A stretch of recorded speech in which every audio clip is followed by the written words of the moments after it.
Good morning and welcome to One Baha'i, that regular show where, I just share a few personal thoughts about the Baha'i faith. It's nothing official, just me, one individual, one Baha'i. So for many years now, I have read to my son over breakfast, usually something about the Baha'i faith. For the last few months, I've been reading to him this amazing book, Memories of 9 Years in Akka. And I ran across a story this morning that I wanted to share with you. It's a truly incredible book, and if you haven't had the chance to read it yet, I would so encourage it. It is uplifting, inspiring, it's sad, it's just incredible, because he lived during this incredibly tumultuous time with Abdu'l-Baha. So I cannot recommend it highly enough. But this is the story I ran across this morning.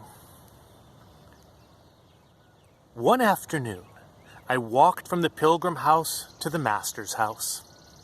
The master was not at home, and the Biruni area was deserted. As I waited, I began to pace back and forth in the front yard, the same spot where, during the investigations of the Commission of Inquiry, the master had planted flowers and put up a tent as a place of rest. As I walked up and down this long pathway, sweet and wonderful thoughts so dominated my mind that, utterly oblivious of my surroundings, I was soaring in the heavenly atmosphere of a different realm. My thoughts centered around this, that 10 or 15 years ago, in my ignorance, I had thought that the highest position I could ever attain in this world was to merit a raise from the bank that I worked at, build a larger house for myself, gradually earn the right of signature in one of the departments of the bank, and become this or that. Oh God, how unworthy were those desires for a human being who is filled with the love of God. Praised be God that He had planned a different fate for me. The Master summoned me, and worthy or not, I absorbed heavenly virtues and found myself in the company of the very personification of truth. From the darkness of the material world, I was guided towards the celestial light. Ultimately, I was encouraged to study medicine, and the hosts of divine confirmations came to my aid every step of the way, not only in this achievement, but for others which lay in the future. Oh my God, what loss would I have experienced had I achieved my unworthy goals and become deprived of these blessings? How far from my desires was the divine will? For about an hour, I was deeply engrossed in these thoughts as I continued to pace up and down, waiting for Abdu'l-Baha to arrive. In that state of thanksgiving, I raised my head and observed the crescent moon. I told myself how wonderful it would be if seeing this moon could coincide with beholding that matchless beauty, as has been written, "It was the moon I sought, but lo, it was the sun that rose." As this thought crossed my mind, suddenly the voice of Abdu'l-Baha rang out, "Janabi Khan, come!" Oh my God, how could I have been so mindless as to have missed the Master's presence in the tent? I ran towards it. With a feeling of utter joy mixed with a bit of embarrassment and breathing hard, I bowed.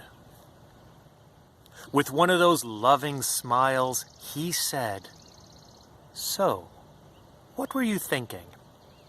I want to know. Tell me truthfully now, I won't make you pay, but be honest." I was so confused that I had not heard the master repeatedly telling me to sit down. I have come to understand something, and that is what I was thinking about just now, I replied. Whatever a human being desires for himself brings him nothing but loss. And whatever God desires for him is gain upon gain. Immediately, he joyfully exclaimed 3 times, "By God, you're right. By God, you're right. By God, you're right."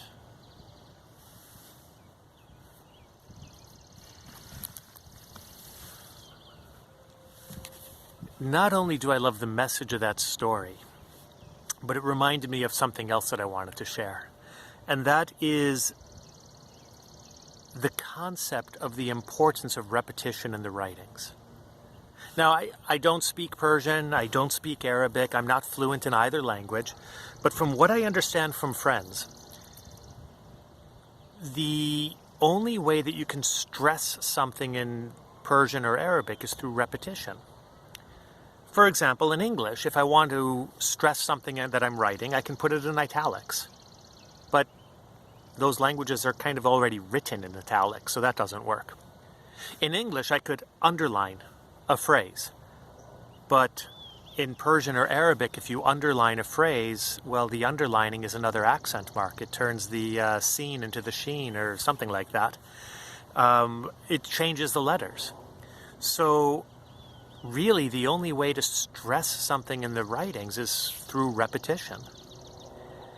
And I've noticed that when I see things repeated in the writings, they are so important. You know, Abdu'l-Baha says, well, he doesn't say, beware lest you offend any heart. He says, beware, beware lest thou offend any heart. That's how important it is. It's so important, he stresses beware twice. There are other times where he will do this. When he was in North America, he would ask people, "Are you happy?" And he would say it 3 times. It's very important. Now, that particular case, well, hello, helicopter. That particular case, I've tried it, and it's interesting because I ask people, "Are you happy?" And they will say, "Oh yeah, sure." So I'll ask them a second time, "Are you happy?" And they will say, "Well, yeah." So I'll ask them a third time, "Are you happy?" And then I get the real answer. It's so important that Abdu'l-Baha would ask people 3 times because he needed to get that real answer from their heart. And I don't know, I found that to be the case for me too. So here, this lesson that Dr. Aftukte learned was so important that Abdu'l-Baha said 3 times, "By God, you're right." So when I saw that, I paid extra attention to it. Now, for what it's worth, there are a number of things in the writings that are repeated twice. There are just a few that are repeated 3 times. But if you look closely, in Baha'u'llah's Book of the Covenant, he repeats 5 times in 5 different ways, "Turn to Abdu'l-Baha." It's the only time in the writings that I have seen anything repeated that many times, that closely together. So, this little story that I read to my son this morning reminded me of all of that, and I just wanted to share it with you. Thank you for joining me today. Feel free to hit the like button or subscribe. More importantly, I'd love to hear your thoughts. If there's anything that you would encourage me to look at, to turn my attention to, I would really love to hear about it. In the meantime, we'll talk tomorrow. Cheers.